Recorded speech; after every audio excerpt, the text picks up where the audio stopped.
Hi mga ka-Ronbel, maayong Bernes kaniyong tanan. Kay nabusog naman ko nagtan-aw sa nagkaon nga naglive, maong di ta mag-rice ron magsaging rataw nya paresan na to ginamos. Mao gini akong ganahan nga ginamos puti nya gagmay. Nya unggoyon man ko magpangita jud og saging kanang hilaw nya akong lungagon.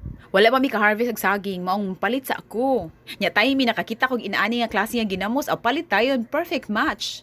Sa una gipusil lagi akong ganahan, ginamos pusan og sili nya karon tangan tog mga lamas para pawa sa lansi. Digi magproblema ang mubuhi nako kay ngano mukaon akong saging. Bisan kada adlawon pa o okay kaayo. Pwede lang okay nga kada adlawon ipare sa ginamos. Okay, sige naman kog saging, so kabaw na mo sa iyang scientific name ug mga benefits so maghisgot ta sa ginamos. Ginamos siya sa Cebu, unya in English kay fermented fish. Kaning fermented fish has been a staple in European cuisines for a long time. Dira ang Cebuano mukaon ani.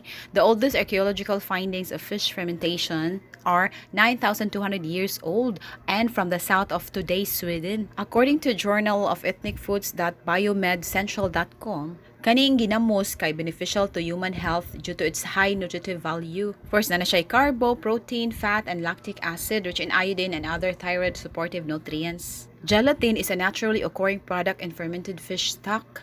So kay nagpangamay naman ang saging ginamos, mukaon sa ako. Happy lunch ninyo. Mao kini ka-Ronbel Gums.